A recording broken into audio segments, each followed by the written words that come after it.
Operation Domination is underway. The ultimate game plan to dominate your NFL experience. With your hosts, Dan You gotta be confident about your Achilles. Chase Thornton, Yeah, I mean, I got it. and Adam LaRue. Don't hope to be great and dominate. All right. Welcome back into Operation Domination. Make sure you're downloading us in your favorite podcast app so you can catch all of our episodes on the go. But if you have time to sit down and watch the video, which I strongly suggest that you do, because you see our wonderful faces and all of our graphics we work so hard on, you can go to the Fantasy Football Advice Network YouTube channel at FF Advice Net. As always, I'm your host, Dan Mater, joined with the one and only Dr. Brian Scott of the Injured List Podcast. Brian, how we doing on Thursday night? Doing good. Feeling good. Family's good. Life is good. Weather's good. Can't complain. That's good. All right, so let's dive into this thing because we're getting a little bit later in the night than we usually like to be, so we want to kind of condense this episode up for you guys to have it first thing Friday morning. So, first off, quarterbacks, Joe Burrow, toe, potentially on the way back a hell of a lot earlier than what we anticipated. What is your take here? Shocking. I'm shocked. I'm shocked for two reasons. One, the fact that they actually went and opened his 21-day practice window, and two, that he's even on the field at this stage. It is super early coming back from a turf toe surgical procedure. Super early. I mean, we are pushing the envelope as far as return from this procedure. This might be setting a new trend, possibly rewriting some of the medical manuals. I mean, this is really early to come back from this. For sure, I thought it was a season-ending injury. I was pretty confident in that early on when we first started talking about it, and we learned that he was going to undergo the procedure. So I'm shocked to see that he's actually not just practicing, but that they open up the 21-day window. I mean, that puts a real that makes it really realistic that he potentially could be back, which would be shocking. If it does happen, I can almost guarantee you that it will be at the end of that 21-day window, if at all. There's still a chance he's not playing at all, but they may have just wanted to open it up and see what he's capable of before making the final decision. But nonetheless, from my perspective, it's a shocking development. I was not expecting it. Yeah, well, for mine as well. I mean, I trust you a lot, and you weren't the only person who was saying that this is probably the end of Joe Burrow. Now, some of us were saying, like, is there a chance that, yeah, maybe he could have came back in December? Like, maybe, potentially, but we all kind of counted on, at least guys like me, the fantasy football analyst, kind of count on the Bengals being out of it too much for it to matter. You said it perfectly. 21-day windows open.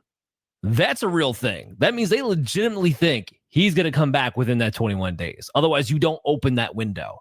So that's what makes this real curious. So the first thing was everybody needs to go ahead and pick up Joe Burrow, especially if you have an IR spot and you can stash him, because he might be coming back just before your fantasy football playoffs. That'd be the kind of the beauty of it. Brian, let's say you're right. Let's say it is 3 weeks. That puts him at week 14, which is the week before the fantasy football playoffs. So if you've been rolling this entire time and you maybe been looking for a quarterback to lead you through the postseason, you're going to get a final week of the regular season where you don't necessarily have to play Joe Burrow to see what he looks like and to see if he can be that guy for those playoff weeks. You actually get a buffer zone on top of it. If he comes back in that 21-day, that's what's so crazy about it. That's what makes it so valuable, why you have to make sure he's on your roster if you're looking for quarterbacks. And when you're watching Joe Flacco do what he's doing because that defense is so bad and the weapons are there, yeah, I mean, Joe Burrow's top 5 quarterback when he's playing. So you have to go out and get him. If you've had Joe Flacco, the Reisman fun, you can keep riding a little bit longer. It may not be for much longer, though. We'll have to see. But kudos to Flacco, because he's the reason the Bengals have any hope, in my opinion, to even consider making a move like this to begin with. It's an incredible story, one that we're going to watch very, very closely. All right, so let's talk about Jaxson Dart dealing with concussion issue. You think there's any chance he suits up this weekend? No, the Giants have already made it official. He's not playing. They've named Jameis Winston the starter. They've relegated Russell Wilson to the third string. And I think that's a good call. I think it's time to see what Jameis can bring to the table. Russell's had his chances, and he's blown every single one of them. I think they're doing the smart thing with keeping Jaxson Dart out, whether he passed concussion protocol or not. Let's give this kid a little bit of a break. and not ride him too hard here. Their bye week still not yet here. Let's get him through that safely. I think this is the smart move. Let's be honest. I mean, the Giants are playing for nothing anyway this year, except for the fact that they want to make sure they've got their franchise quarterback. They got him healthy through the year, let him get some snaps, gain some experience, and try to figure out who their next head coach is going to be. There's no sense in throwing him out there unnecessarily. He's officially been ruled out. Maybe he'll be back the week after. I forget exactly when their bye week is, if it's 12 or 14. But, that was 14 off the top. That might be, yeah. So we still got a few more weeks, but we'll see how he does. It didn't look too serious, but he definitely got rattled a little bit. So I'm glad that they took the necessary precautions here. I mean, he talk about reckless abandon. That's what he's been playing with. It is week 14, by the way, the bye week for the Giants. I just wanted to confirm that for everybody. But it's an injury was bound to happen with the way he had been running so recklessly. And I get it. He's trying to make a play. There's not a lot the Giants have to offer. And he's a rookie trying to make a name for himself. But that's also a good way to shorten up your career. So to your point, yeah, good thing they hold him out, play a little bit cautious to him. And also glad to see Jameis Winston. Now, I would have much preferred to see Jameis Winston beginning of the year when Malik Neighbors was still around and just seeing what that could have looked like for fantasy football purposes. But we're not going to get that chance, unfortunately. But we do get Jameis Winston now. Here's the issue. Is Darius Slayton, who we're going to talk about in a little bit because he's on the injury report, Wandale Robinson, Theo Johnson, not a lot else as weapons. Now, I know Jameis Winston has made guys fantasy relevant in the past, but this seems more to me like the situation he had on the Saints. And other than Chris Olave, nobody was really that relevant. And even though Olave wasn't as relevant as you have liked to have seen with Jameis in his history of being able to make wide receivers extra relevant than what they normally are. But it's still going to be fun to watch, I believe, no matter what. Jameis Winston does not crack my quarterback streaming for this week because of the matchup against the Packers. And again, just a lack of weapons. I do give a little bit of a boost, however, to Slayton if he plays. Again, we'll talk about that soon.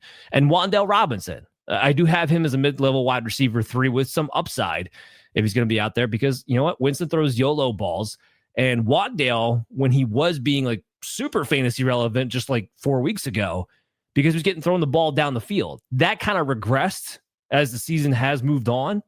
But that could go right back the other way with Jameis Winston looking for guys to get open downfield. He might get a few bombs that way. Fun times. Yeah. Brock Purdy. Yeah. I think we have an update.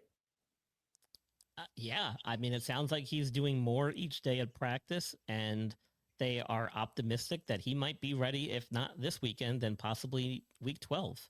I don't think this turf toe injury is gone. I don't think it's ever going to go away until he has it addressed, or at least has ample time to rest and let it heal.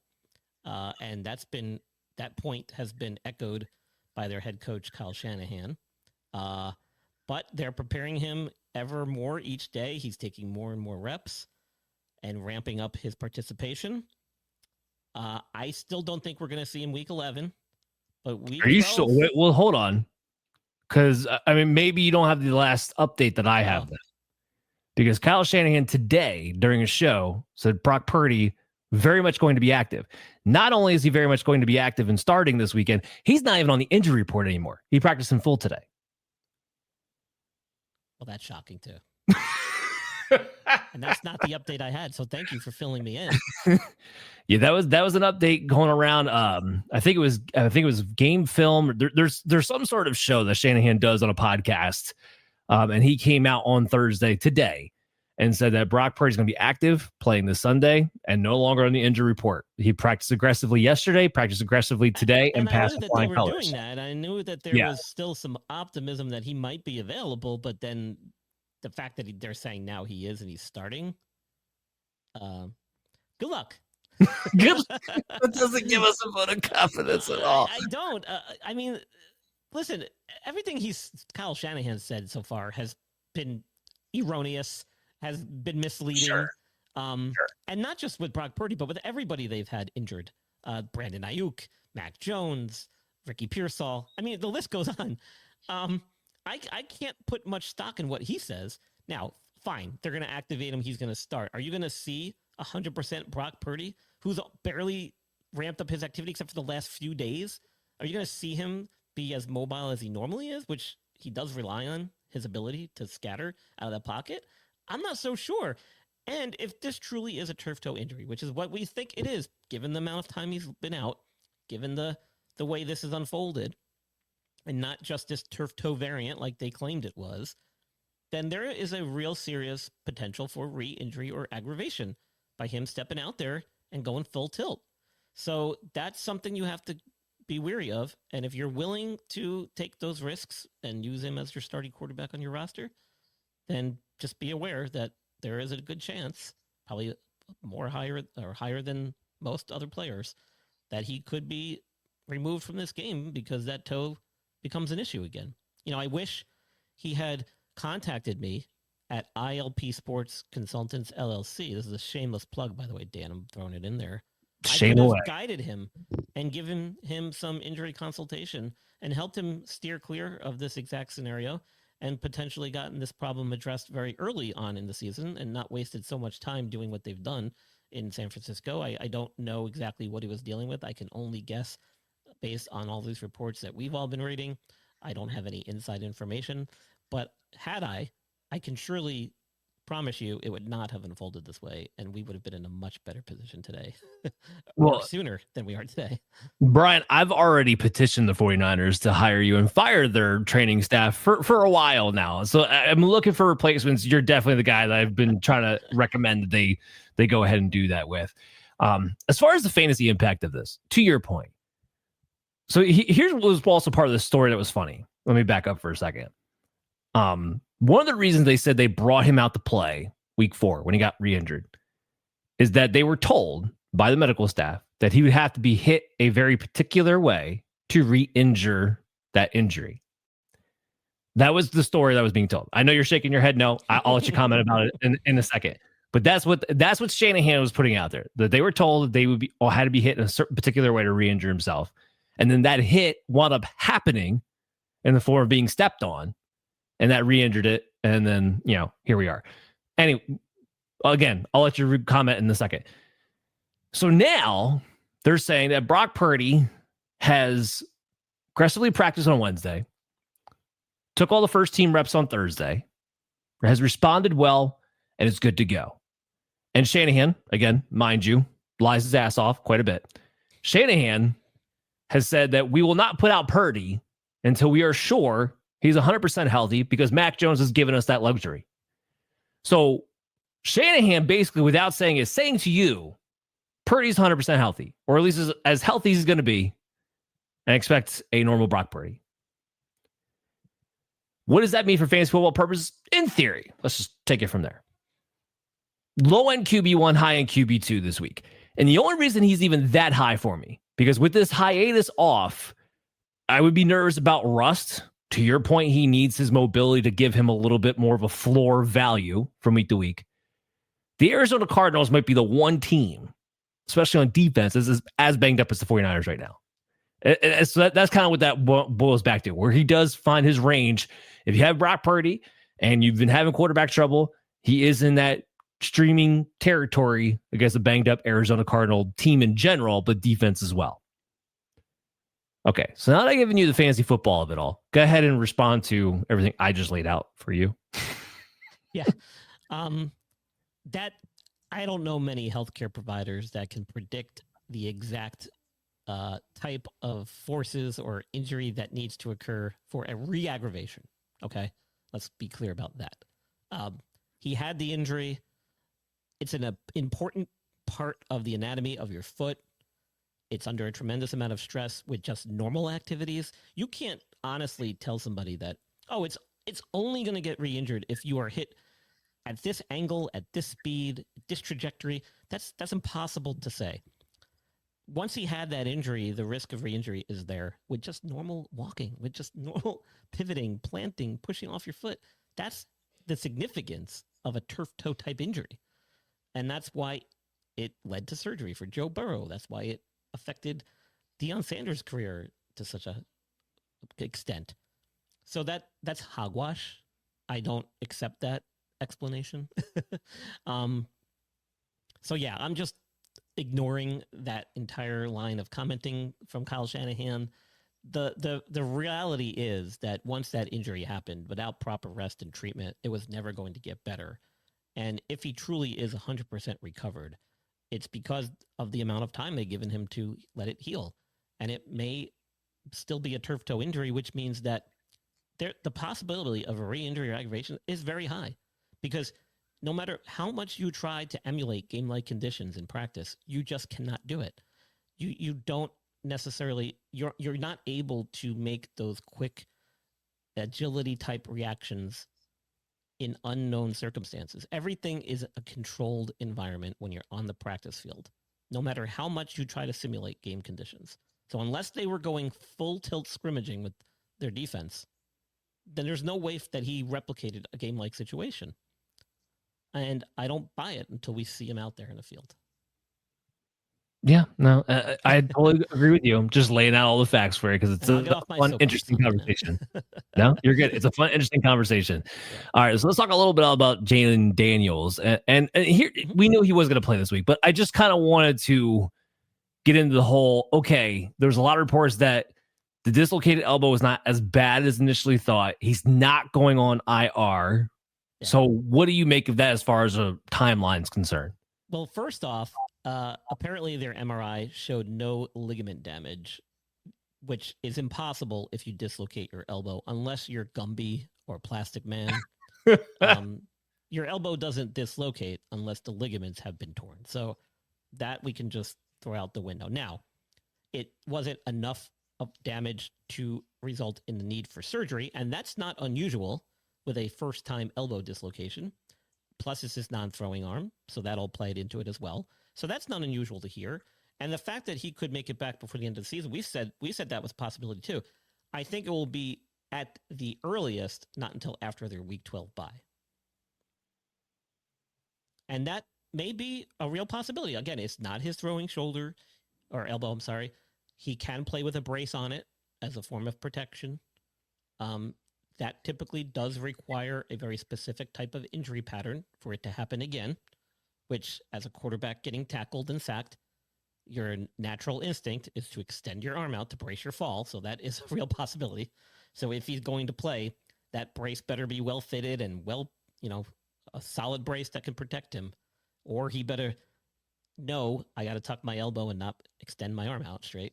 And that's hard to do sometimes when it's a reactionary move. But it's a real possibility he can be back. I think we might see him. It's probably not going to be at least until week 13 or 14 at the earliest. Okay, well, that's good to know. Keep your eyes on that. Marcus Mariota, in the meantime, continues just to be a low-end streaming option with rushing floor, but just not a big ceiling at the end of the day. CJ Stroud was already ruled out with the concussion, so I'm just going to go right into the fantasy analysis of it all, which is Davis Mills takes back over. And as a result, I actually have a little bit more confidence in Nico Collins. And this isn't a knock against CJ Stroud. I mentioned this in yesterday's show. Make sure you go back and listen and watch Operation Domination. But I talked about how, look, with Davis Mills coming in as the backup quarterback, he's more likely to lock onto his first read and feed them more often. And it showed. Nico Collins last week with Davis Mills starting had his second highest target share of the season. And the week before, when Davis Mills had to come in for a majority of that game, he had his third highest target share of the season. So there's a pattern here where Davis Mills is locking on Nico Collins, and that extra volume, he's actually performing like the wide receiver one that you drafted him to be, where you haven't had much of that for the season. So for now, I think it's a nice little boost. I'm not saying Davis Mills is a better option for Nico Collins than CJ Stroud is. That's not what I'm saying here. CJ Stroud is more likely to spread the ball out, disperse the ball a little bit more.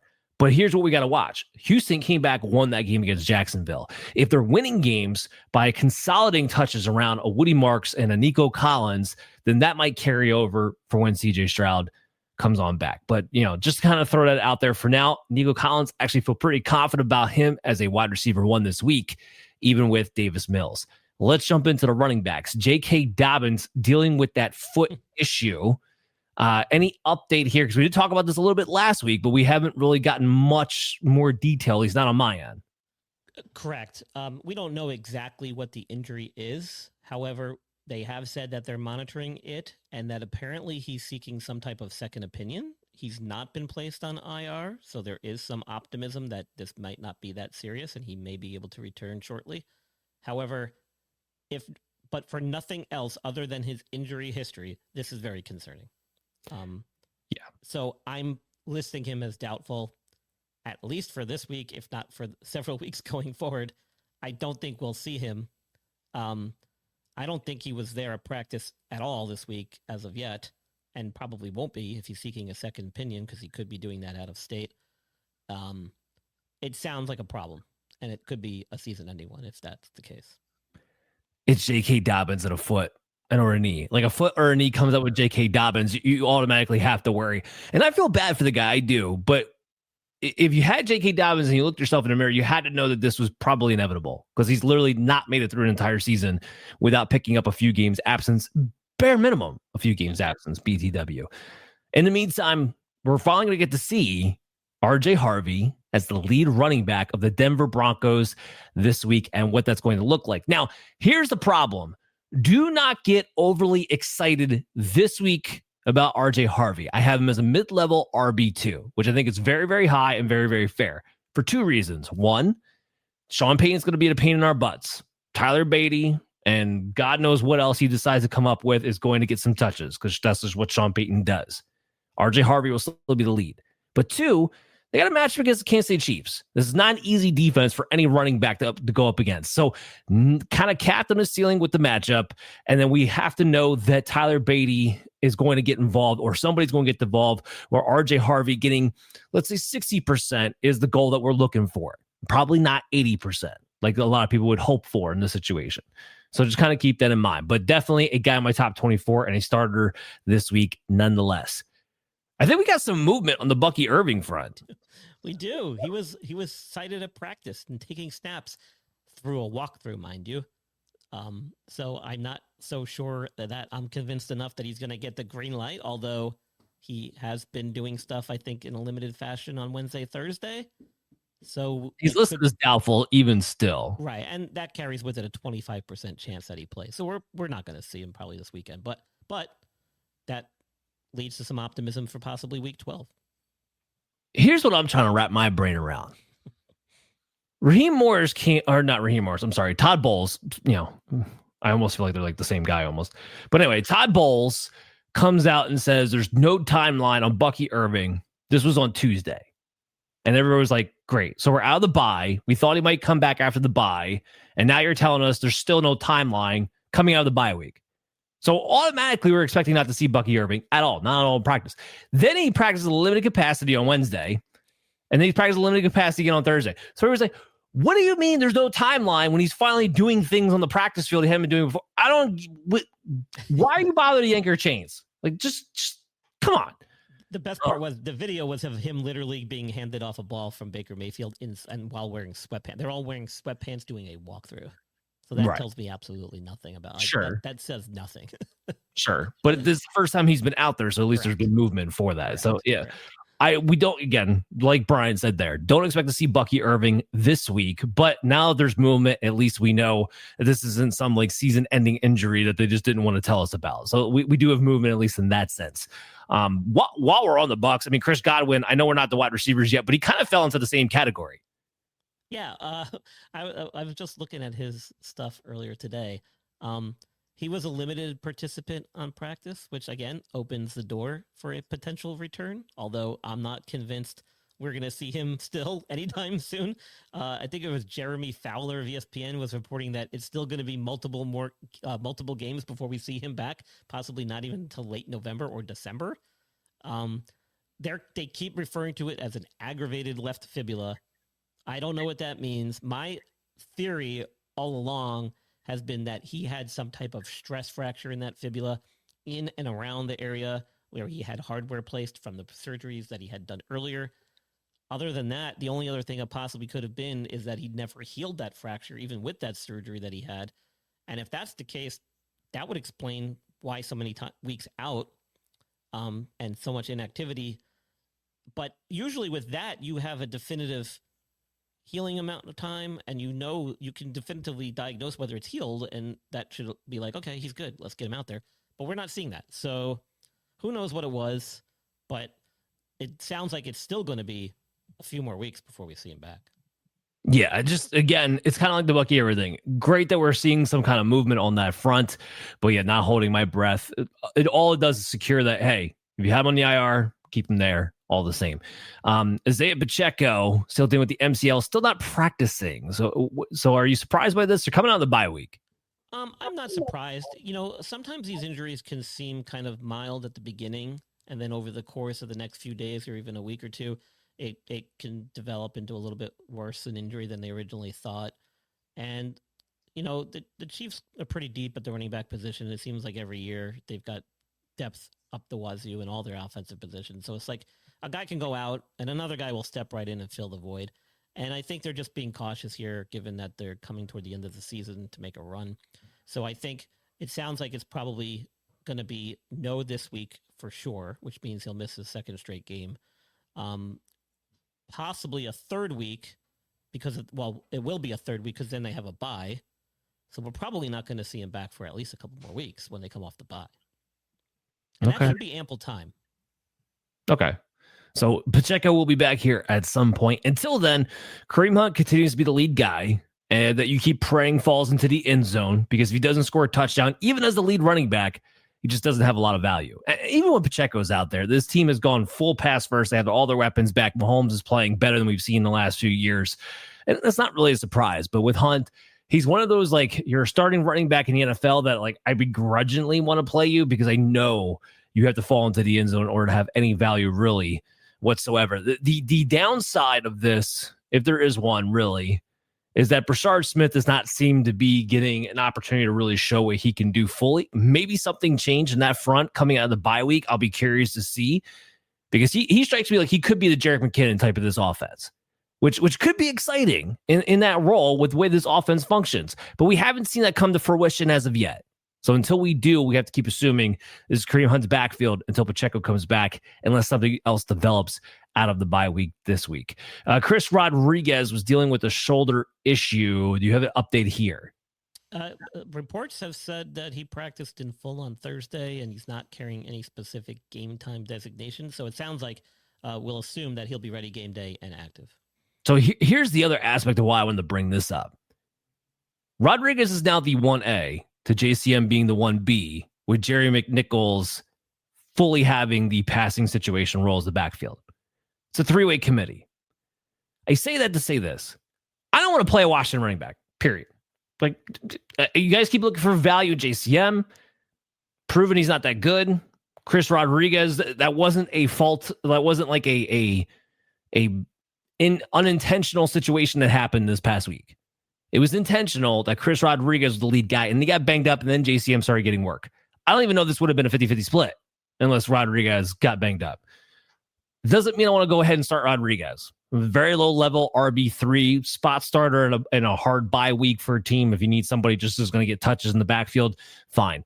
Otherwise, not a ton of upside here, even against Miami, whose defense has played better the last couple of weeks in an international game. All right. So looking for better options if I can at all have it, but JCM definitely not the option I'm going to play if I had to pick between the two. Trey Benson. I thought he was going to be back this week. That's what Schefter told me. What are you hearing? He was wrong. And that's not the first time he's been wrong. He's yet to be activated off of IR, but he's also yet to have his 21-day practice window open. So apparently the team is taking that day to day, but until we see that happen, it's hard to predict the return. So as of right now, he's still out. He hasn't, until that practice window gets open, he cannot practice with the team. So if he's doing anything, it's with the training staff, the medical staff, off to the side, and it doesn't really help determine what he's capable of because he's not doing anything. So until we see him enter that 21-day window, it's going to be hard to see where he's at and how far recovered he is. So that's not a good sign if you're looking to get back in there anytime soon. I think the only thing that's really disappointing about it, because I'm not really that upset that the Cardinals are being cautious with a guy coming off of a sprain the way that he was. I'm not really upset by that. It was just annoying that Schefter comes out and like tells people, like, because usually when Schefter comes out and gives you a report like that a week in advance for teams on a bye week, it's usually because he's got some concrete source information. So you take it one of two ways. He was just flat out wrong, which is possible, or that Benson had some sort of setback or is not as far along as they really thought, which can be a little bit concerning if you've been hoping Benson could be a key to your playoff run here the second half of the season. So things to watch there. It does still sound like to me, and you kind of laid it out there, like this is not going to be a season-ending thing for Benson, but it just might be a little bit longer than what we were hoping for. In the meantime, Bam Knight, who's dealing with the ankle issue, he practiced in limited capacity today.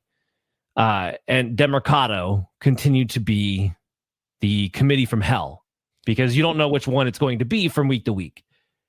Demercado's got more juice, but even last week, even after Demercado had a huge game in week 9, Bam still came out and was the lead back until he got banged up a little bit. Like it was kind of very similar to the Washington situation. Again, this is another backfield of which I just don't want to touch. Just don't want to touch if I can at all help it and get another option. This one I do want to throw to you, and I know this was a last minute ad, but Justice Hill dealing with the toe has not practiced the last 2 days. Do you think this is turf toe? I mean, unless he like broke a toe, and any other toe other than the big toe usually wouldn't pose as kind of an issue. That's a possibility. However, we're also at the time of year where some of these injuries, depending on the severity, may not be that bad, but it's not unusual to see players skip a day or even 2 days of practice during the week in preparation for an upcoming game. Their playbook is relatively unchanged, and even then, it doesn't necessarily mean you have to step back on the field to be able to prepare for Sunday. It's more about preparing the defense and adjusting your game to the other team's offensive style. So with an offensive player like this, it's not unusual for them sometimes to skip some time during the week in preparation for their game on Sunday. So I wouldn't necessarily rule him out completely. If he's available and does any type of limited activity on Friday, and he might carry a questionable tag, but he could still be available. We'll see how this plays out. I really want to bring this up. Keaton Mitchell has actually looked good finally back in his return. And he's going to get an increased amount of opportunities if Justice Hill's not going to be able to play. Now, Keaton Mitchell himself is more of if he's available in your dynasty leagues, take a flyer on him, pick him up. Here's the thing with Derrick Henry and Justice Hill. Now, Derrick Henry has not given you the value necessarily that you have wanted so far this season, although he is known for making second half runs. But Justice Hill was never a threat to Derrick Henry and his touches. Justice Hill had his own role. You knew, okay, fine. Ravens get into a negative game script. Justice Hill has the passing down role. That in and of itself might eat a Derrick Henry, but that's game script dependent. That's not player dependent. Keaton Mitchell's a real explosive threat who's a much better runner than Justice Hill, where I think potentially, if he keeps getting more opportunities, could actually take away from Derrick Henry despite the game script. Now, I'm not saying he overtakes Henry. Don't get me twisted and don't exaggerate with what I'm saying here. But what I am saying is that it might be enough to be a little bit annoying on top of Henry, not necessarily giving you the value with the usage that he has so far to this point this season. Just something I'm going to be keeping my eye on. Let's dive into wide receivers. There was a big talk this week about Marvin Harrison getting surgery. Tell me about that. Not a huge deal. It just comes at a really bad time. Apparently, he had his appendix removed. And the good news is that procedure is very commonplace nowadays. It's done very quickly in a very minimally invasive approach through very small incisions within the abdomen. And assuming they got to it early and he didn't have any complications from the appendix being inflamed where it ruptured and caused infection in his abdomen, then it's usually a very straightforward, quick recovery. The only issue is we're dealing with the core. And so that can take some time to heal. It can render your core muscles very sore and weak for a period of time. Now, some reports were saying he could be back in a week. I think that's a little optimistic. I would give it more 2 weeks or maybe even longer. The incisions still have to heal. You got to make sure there's no wound issues there. That whole process can sometimes take a week or two. The good news is they don't do this procedure like they did when I had mine removed my senior year of high school in the summer right before we started school, which basically laid me out for the entire fall season and took me forever to bounce back from, because we used to do it with an open incision in the abdomen, which was brutal and very difficult to recover from. Now they do it through very small portal incisions. So it's I've seen it done in like 15 minutes from start to finish. So it's not a crazy procedure as far as surgeries go. It's just the only issue is your core. Yeah, the timing of it is the timing of it is what's weird here. So because since it's right in the middle of the season, now like you said, he's going to miss at least a week, maybe a couple. And this is a thing that can pop up at any time. Like there's nothing that he may have done that preceded this. Sometimes these things, they just happen. Appendicitis can happen at any time. It typically does occur in teenagers or people in their 20s. So it's not an unusual event to happen at his age. And, and this is not something that was brought on by anything he did or didn't do. It just happens.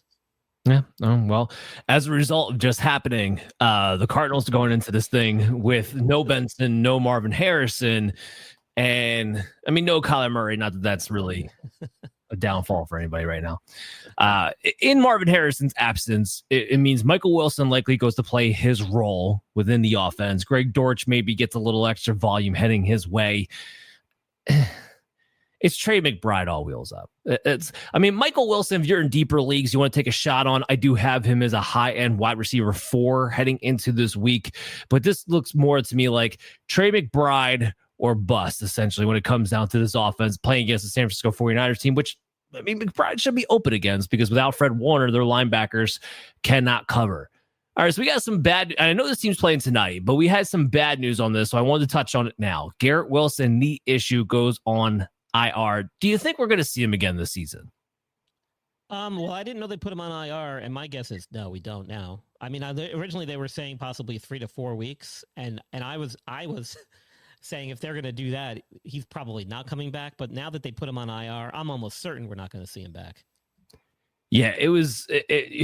You were waiting for Garrett Wilson to get back, and then it was like, all right, cool. It lasted for about a quarter. He gets re-injured, and then it was like, all right off the bat, multiple week injury. And then, they put him on IR as of yesterday to create the roster spot. Between the Jets being terrible, Garrett Wilson, them making it clear that he's one of their young pieces of the future, and this automatically having to be at least a 4-game absence anyway, I'm with you. I don't think Garrett Wilson comes back this season. If you got a free IR spot and want to hold on just in case, fine. Because I will tell you, I was wrong about Joe Burrow. I didn't think Joe Burrow was coming back, so I told you to drop him. So for that reason, I won't say to flat out drop Garrett Wilson, but I think something you probably could do if you need to. They can blame it. I'll take the heat. I will say he's not coming back. Okay, I'll take that. Brian Thomas dealing with that ankle issue. What's the update there? Yeah, so apparently it was a high ankle sprain. He was out for week 10. He had low grade high ankle sprain, okay? It's low grade. Low grade, sorry. Forgot to throw that in there. Had a limited practice session on Wednesday. Not sure what he did on Thursday. I'm still hesitant to give him a green light. Anything with a high ankle sprain, you're usually talking multiple weeks. And this is one of those injuries like a hamstring where until I see him get through a full practice, I'm not convinced that they're ready. So barring any change over the last 24 hours, I'm not so sure he's going to be available this week, but he might carry a questionable tag if he's not doubtful, but otherwise we'll see him out. Yeah, and what's funny is Parker Washington was actually not 100%. He's limited practice. He's expected to play, which is why I didn't bother putting him on this list. Here's what was great about last week. Jacoby Myers got traded from the Raiders, and even though it was his first week with his new team, only playing about 27 snaps for the game, 4th most snaps on the team for the wide receivers, he still led the team in receiving. Like everybody went crazy about Parker Washington because he had the 2 touchdowns. 1 touchdown was a punt return, by the way. And then he had like 3 targets and it led to another receiving touchdown.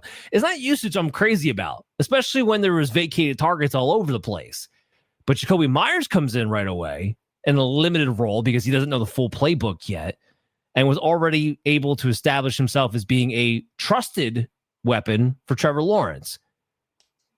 All wheels up for Jacoby Myers. And I don't mean all wheels up as in like this is a league winner or anything like that, but I mean all wheels up in the sense of like if you had drafted Jacoby Myers as to be your wide receiver 3, like a guy to have a high floor and solidify you in that spot, I think he's going to be that again sooner rather than later, maybe even as soon as this week if Brian Thomas continues to miss. So that's why we want to lay that out there for you in that sense. Devontae Adams dealing with a back issue. Do we have anything to worry about? I don't think so. Sean McVay has been very vocal, saying that Devontae Adams is making good progress. He has been told by Devontae that he's going to be ready to play. He expects that he's going to be ready to play.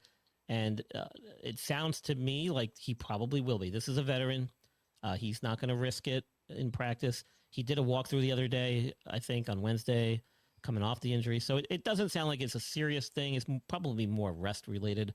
I think he'll be good to go this weekend. Now, whether that affects him or not, we'll have to see. Anytime you're dealing with a back problem, that can be a very nagging thing to play through. But Devontae Adams has been in the league a while now. I don't think he would be saying that, and McVay would be relaying that message if that wasn't true. All right, well, that's good to hear there. All wheels up. Adams plays. You're plugging him in your lineup. I just wanted to ask you one Terry McLaurin question. Does he play again this season? I don't think so. Okay. If I was a betting man, I'd say no. I tend to agree with that as well. Let's just move on. Calvin Ridley, there is an update here with his hamstring. So he was a limited participant in practice on Wednesday. I maybe a limited on Thursday, not exactly sure. I did my research a little earlier today, so I couldn't tell you exactly. But regardless, this is one of those injuries, like I mentioned earlier, until I see them get a full practice session in, I'm a little hesitant to say that he's going to be back green lit, ready to go. I think this would be, if he did miss this week, I think it would be week 2, maybe week 3, I forget, that he'd be missing. So, and that's not unusual with a hamstring injury, even a mild one. So we'll see what he's able to do ramping up the rest of the week, and he might carry a questionable debt tag into the weekend, but chances are we're probably not going to see him maybe for at least another week. Okay, and if that is the case, Chimere Dike is the wide receiver you want to own. He's the wide receiver operating out of the slot. He does get some deep balls too, but with Cam Ward being under duress, he's the guy in position to be most available to Cam Ward and has been showing over the last few weeks as he's kind of overtaken Ao Manor and some of the other guys, especially with Tyler Lockett gone now. So that would be the guy, if you want to take a shot on anybody in Tennessee, and I don't necessarily know that I do, but if you do and you have to, that's the guy that I'm going with, Chimere Dike, for that one. Ricky Pearsall, another 49er that might actually have a legitimate update. Yeah, this has been frustrating to follow this too. I mean, we've gotten conflicting reports about his status every week as well. He was dealing with this PCL injury. The only reason that this may have been a problem for him was what happens is that you develop some degree of instability or inflammation in the knee that can prevent you from kind of getting back a little bit quicker. But even with the PCL injury, a lot of times these don't require season-ending surgery, which is good. Yet here we are several weeks into his recovery. He barely stepped on the practice field. Then he returned to limited practice this week. And now it sounds like he's actually going to be ready to play. He looked pretty good out there from the video I've seen.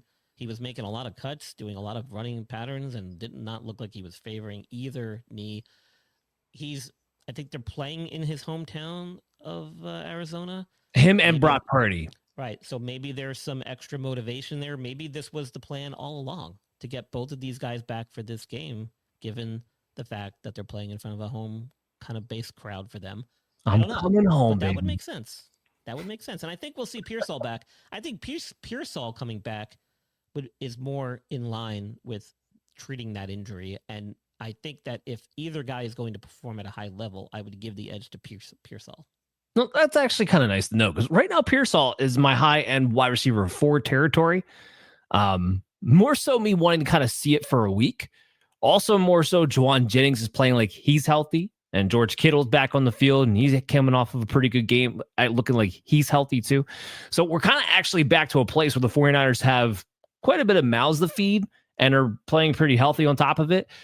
So not saying Pearsall can't be plugged in, but I would maybe like to see it for a week to see how this offense is functioning with everybody trying to come back before I totally get confident and put him back into my wide receiver 3 territory, potentially as of next week. We'll see how this whole thing breaks down. I'm still playing Juwan Jennings, the top 24 wide receiver, BTW, even if Pearsall is out there. Again, playing much better, looking like the kind of Juwan that we're looking at. And again, Pearsall, first time back after 6 weeks, even if he is good to go, I would be shocked if he had a full plethora of snaps that first week back. Darius Slayton, hamstring issue. Seems like he might be okay, though. He's still practicing. Well, I don't think he practiced on Wednesday. Did he practice on Thursday? He did practice today. Okay, so that's... Well, let me double check that, but I'm pretty sure I saw that he practiced today. Okay, well, I don't think he practiced on Wednesday. even if he did get a session in today, this is one of those things. No, I take that back. He was a non-participant in today's practice too. Okay, so that's what I thought I originally heard too, was today as well. So I mean, I don't think we're gonna see him now. His whole but besides the drops, that's a whole nother conversation for a whole nother show, Dan. His whole thing is built on speed. That's how he gets open. That's what he was drafted for. Historically, when he has made big plays, which has been a lot further and fewer in between these days, it's because of a big play down the field because he got away because of his speed. And when a hamstring injury, if you can't demonstrate and prove that you can go all out, full tilt, with no symptoms, I don't see him out there. So until I see him on the practice field, I wouldn't put much stock in his availability. That's what's a shame with the quarterback change.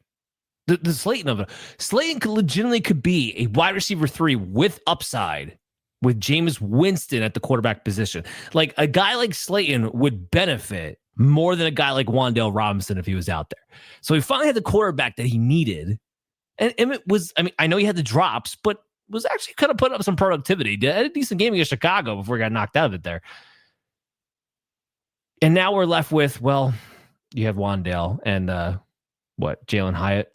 Olszewski. Don't forget Olszewski. Oh, I'm sorry. Yes. Gunner the Gunner on special teams is going to be your leading wide receiver down the field.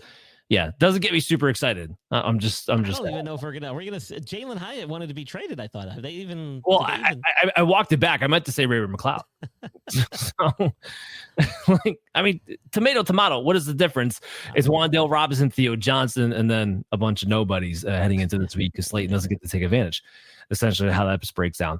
Let's move to DJ Moore. He's dealing with a shoulder issue. What do you got here? I'm not overly concerned. Okay. Him and Romadunze, I think, on Wednesday didn't practice, which is not a huge. I know Rome and DJ both came back today in a limited session. Yeah, so I'm not overly concerned. I think this is more of a rest thing and kind of recovery thing more than anything else. It didn't sound like these injuries carried much weight and that there was much concern on the part of Chicago to begin with. So I'm not looking too far into it. I think we'll see them both available this week and playing just fine. Yeah, I mean, look, I don't ever wish injury on a player, but it would have been kind of nice if maybe DJ Moore did like a cough hold in, just to slide. Because first of all, it clearly looks like Chicago, he's not part of this offensive game plan. And it's weird because they gave him the contract extension. He's still going to be under contract. I wouldn't be surprised if Chicago finds a way to move on from him this offseason because he just doesn't seem to be part of the game plan. And Luther Burden looks like he's on the verge of giving you something real, but he's just not on the field enough because it's clear the role he's going to play is the DJ Moore role, except for Ben Johnson actually has a vision for what he wants Luther Burden to be in that role, unlike DJ Moore, where he's just a bubble screen guy, apparently. And that's why he wound up goosing everybody. We talked about this yesterday, too. Is DJ Moore droppable? I made the argument that no, he's not, because over the last 4 weeks, despite all this disappointment, he's still the wide receiver 36 over the last 4 weeks.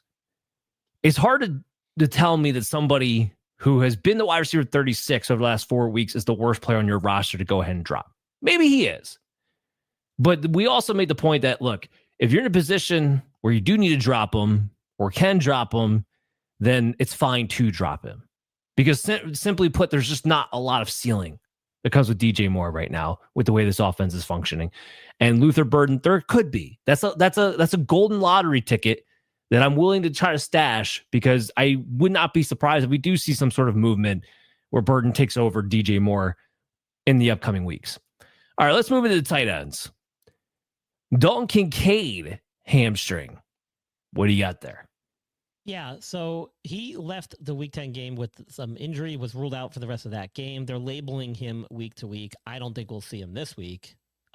This could potentially be several weeks as you're dealing with hamstring issues. Hamstring injuries and tight ends are like oil and water, man. They do not mix. That is not a good combination. If you think it's bad with receivers and running backs, it's even worse for tight ends. Those guys are usually not very flexible, are bulky because they got to block and work the line. They're the worst kind of skilled position players to get hamstring injuries, and those usually result in a couple week absence. So I would not expect him back at least 2, 3, maybe even 3 weeks. And they can't get all off, not that it's bad enough that you have to go back to streaming tight ends, but both of their tight ends are blockers. They're not really receivers. So you're not really going to look in that direction for that fantasy viable replacement either. So we'll see what's on your waiver wire. If you need help, just hit me up on social media at Dan Mater FF. The biggest beneficiary is Khalil Shakir because it opens up the middle of the field. There's less targets to be had. And I caution myself in saying this because every time we think that there might be a target leader in Buffalo, we're always wrong because they go into the super spreader thing and then it's somebody who you wrote off like Keon Coleman for the last 2 months and then finally has a decent game the last week. It's maddening. But based on the way Buffalo runs this offense, and even though I still don't think he has a tremendous ceiling, Khalil Shakir, in my mind, does still have a mid-level wide receiver 3 floor. Not unlike a Wandale Robinson, to be honest with you. Very, very similar type of role, very similar type of value in my book. I think Shakir is a better player, but just due to sheer volume, I think very, very similar between those two. Okay. Sam Laporta has been dealing with a back issue, and he hasn't been practicing, and this was kind of a new development. So that's a little concerning. I mean, it's the back, and the back injuries, even mild ones, can render you, man, like really disabled. I mean, like they can be brutal. You can get a lot of spasming in the back. You can get tightness. You can get a lot of pain. Sometimes that pain can radiate through the nerves into the legs. So it can be quite serious, even if it is a mild injury, even if it's just like a muscle pull or something. So that can be really debilitating. That's something I would certainly keep an eye on. If he can't ramp up his activity heading into game day, the likelihood that he'll be ready and available to play will be very low. And even if he does suit up, you got to worry about that back getting easily re-aggravated. So that's something to certainly keep an eye on. I don't know specifics, but you're going to have to monitor that one day by day. And even if he does carry a questionable tag, you're going to have to worry that he's not going to perform at a high level and that back could get aggravated. Yeah, so we'll be watching that one. If he can't go, it is a boost to Jameson Williams because there's just, again, more target consolidation will happen between Amon-Ra St. Brown and Jameson Williams heading into the week. On top of there being some promising signs with Dan Campbell taking over the play calling in that respect as well for those guys. Dalton Schultz, he's dealing with a shoulder issue. He hasn't practiced the last 2 days. Not sure about the specifics of this injury. Hopefully nothing serious. I don't think it led to him being removed from the game or missing any part of the game. So it could just be a minor bump and bruise kind of thing. Might just be a rest thing. Again, we're kind of into that point of the season where guys like him who've been around, they're veterans. They don't necessarily need to suit up and prepare on the field each practice in preparation for the Sunday games. So if we see him on Friday, do a walkthrough, it could be enough. That might just be the sign that he's ready to go. But again, keep an eye day by day and look at the injury reports on game day to see if he's listed. This is kind of a shame because this goes back to the Dalton Kincaid thing. You're looking for tight ends to stream. Schultz had emerged, again, since Davis Mills has taken over as a real streaming option. Like he was getting heavily targeted since Davis Mills came in, this previous week and the week before. And now he's going to be out, and that would have been a very easy pickup for a lot of people there too. Not looking in any other direction with the Houston Texans either at that position. Oronde Gadsden, there might be good news here. Yeah, so the good news is they thought he had a knee injury. They got an MRI. Turns out he's just got a pretty good quad contusion or bruise, so nothing major. He has been ruled out, however, I believe this weekend, and they're going to monitor him. And maybe I'm mistaken. I don't know, Dan. I don't think he practiced, but oh, I'm sorry. He has not been ruled out this weekend. So there's a chance. There's a chance he could play. They might play it safe and rest him, but nothing major structurally wrong with the knee. It's just a quad bruise. Okay. Because you almost gave me a heart attack there because sorry, yeah. I saw your expression and then I realized what I said. I was like, wait a minute. I took it back. Yeah, because he practiced in full today. Okay, so they're expecting him to go. So he'll probably play through that. A little extra padding will probably help. Which is great because Oronde Gadsden's become a top 5 tight end. So you can't lose any more of that position right now. Oh yeah, he's become a top 5 tight end, man. So that's good news. At least we get there, and we can end the show on a good note. Brian, thanks for coming on as always, man. Where does everybody need to be checking you out? What do you got coming up? Yeah, so you can follow me on social media at Injured List Pod, like I have down below at X. That's where I do most of my daily reports and tweets and whatnot, and try to keep updated on daily actions and injury updates. Every Tuesday, I've been putting out a injury recap from the weekend that just passed. So pay attention. Every Tuesday morning, I'll release that on my podcast, which you can find at theinjurylist.com or at any podcast hosting platform you like to listen to.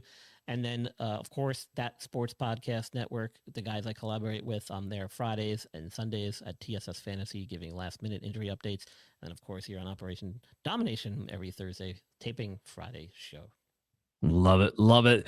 As always, I'm your host, Dan Mader. Make sure you come back tomorrow because we're going to have Chaz Filardi of Sports Betting Weekly on. Keep lining those pockets green here on Operation Domination that you can download on your favorite podcast app and check out our video content on the Fantasy Football Advice Network YouTube channel at FF Advice Net. Until then, you guys take care.